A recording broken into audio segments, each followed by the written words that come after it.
नमस्कार दोस्तों, मैं अंकुर उपाध्याय स्वागत करता हूं आप सभी का आपके अपने YouTube channel share market analysis में। बाजार में अच्छी तेजी देखने को मिल रही है। लगभग निफ्टी 100 पॉइंट्स ऊपर है, सेंसेक्स 300 पॉइंट और बैंक निफ्टी में 250 पॉइंट से ज्यादा की तेजी देखने को इस समय मिल रही है। Mid cap small cap market को आउट परफॉर्म कर रहे हैं, जहां पे स्मॉल कैप आधे % और मिड कैप ऑलमोस्ट 1% की तेजी में है। सेक्टर स्पेसिफिक एक्शन काफी ज्यादा है। जो मेटल इंडेक्स सुबह लीड कर रहा था बाजार को, जब मैंने पहली वीडियो शेयर करी 10:30 बजे, अभी पीएसयू बैंकिंग सेक्टर लीड करने लगा है और ये भी 0.85% है और मेटल इंडेक्स आधे % ऊपर रह गया है। वहीं बात करें अगर स्टॉक स्पेसिफिक, तो आज MRPL, Chennai petro, IRCON, ITI, CEAT, Tata investment, ये कुछ स्टॉक्स है जो तूफानी तेजी में भागते हुए दिख रहे हैं।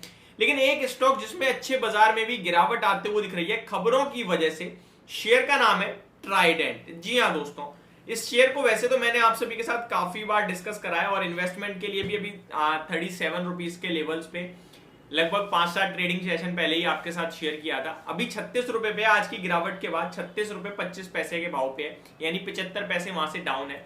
लेकिन ये जो खबर है ना, ये आप और हम एक्सपेक्ट या फिर प्रिडिक्ट कर ही नहीं सकते। ये तो शेयर बाजार है, अनफॉर्चुनेट चीजें होती हैं वो, मतलब सब कुछ हम जज नहीं कर सकते ना। हम तो कंपनी के फाइनेंशियल फंडामेंटल्स, टेक्निकल्स, ये सारी चीजें चेक कर सकते हैं। लेकिन कौन सी आपदा, कंपनी तो छोड़ो, हमारे ऊपर कौन सी आपदा कब आएगी हमें खुद को नहीं पता है।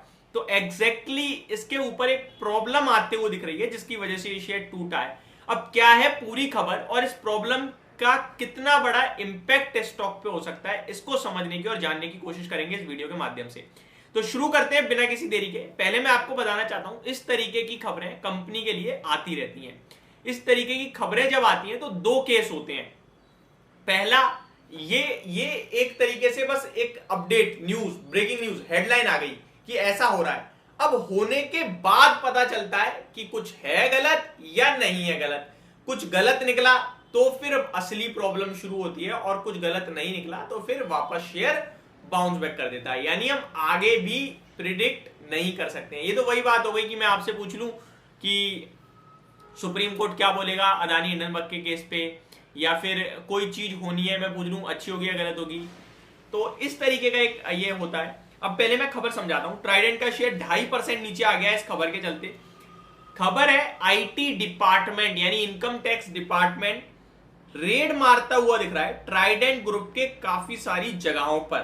Reds are underway country wide. Trident group operates in yarn, home textile, paper and stationery, chemical and adaptive power, having their manufacturing facilities located in Budhni Madhya Pradesh, Barnala and Dhaula Punjab. तो ये एक खबर आ रही है कि इनकी इन सारी जगह पे आईटी डिपार्टमेंट की रेड पड़ते हुए दिखी है और ये रेड पड़ी है। अब इस रेड में क्या आईटी डिपार्टमेंट को कुछ मिलता है, कुछ खबर है। अब देखिए, ऑब्वियसली बात है, जब आईटी डिपार्टमेंट रेड कर रहा है तो कुछ उन्हें सोर्सेस के द्वारा कुछ खबर मिली होगी।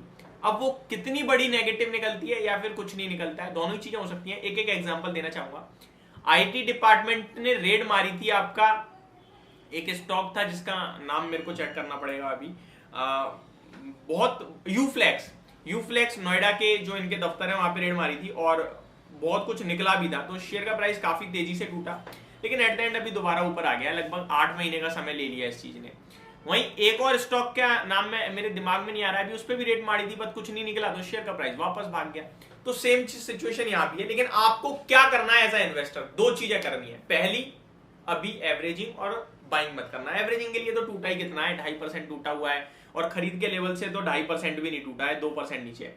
तो एवरेजिंग तो वैसे ही 5-10% पे करते हैं। फ्रेश बाइंग के लिए थोड़ा सा वेट कर लो, या तो ये जो आईटी डिपार्टमेंट की प्रॉब्लम की वजह से ज्यादा ही करेक्ट हो जाए तो फ्रेश बाइंग के लिए भी कह दूंगा मैं। ये सारी चीजें टेम्पररी होती हैं, लंबे समय नहीं चलती हैं, ठीक है जी। और एक कंपनी पे इस तरीके की चीजें होती रहती हैं। ऐसा नहीं कि कुछ फाइनेंशियल खराब कर दिया, नहीं जी, ऐसा कुछ नहीं होने वाला। अब यहाँ पे आपको सिर्फ और सिर्फ एज अ इन्वेस्टर इन्वेस्टेड रहना है, होल्ड करना है। ये जो खबरें मैं आपको बता रहा हूं या आपको कहीं और से मिल रही है कि आईटी डिपार्टमेंट ने मारी रेड इसलिए शेयर का प्राइस टूटा, बड़ी दिक्कत, बड़ा, ये सब सुन के बेच मत देना। ये सारी चीजें शेयर बाजार में होती रहती हैं। कल को आईटी डिपार्टमेंट को कुछ नहीं मिला रेड में, फिर शेयर भाग जाएगा, फिर आपसे वही लोग कहेंगे अरे ये सब पॉजिटिव खबर। तो यहां आपको अपने आप को ये समझाना है, इस तरीके की खबरें बाजार में रहती हैं। शेयर बाजार नाम है, इसीलिए तो यहाँ पे शेयर बाजार है, इसीलिए तो उठा पटक है। अदरवाइज तो बैंक की तरह धीरे धीरे धीरे ऊपर ही चला जाता ना। तो आपको क्या करना है, होल्ड करना है, टेंशन नहीं लेनी है, घबराना नहीं है। वहीं कुछ नेगेटिव आता है तो शेयर का प्राइस टूटेगा और उस बीच में बड़ी गिरावट होती है तो फ्रेश बाइंग और एवरेजिंग करनी चाहिए। मेरे को सबसे ज्यादा मतलब है इस समय Q2 के नंबर और Q3 के गाइडेंस का, सिर्फ और सिर्फ इस चीज का, क्योंकि टेक्सटाइल लास्ट क्वार्टर से इंप्रूव कर रहा है और मेरे को लगता है अगर इंप्रूवमेंट आती है और रिजल्ट्स अच्छे आ गए तो रॉकेट हो सकते हैं शेयर्स, क्योंकि बड़ी अंडर परफॉर्मेंस आ चुकी है। तो ये सारी चीजें देखने वाली बात है। होप आपको समझ में आई होगी ये पूरी video. Thank you so much for watching this video. Have a great day guys.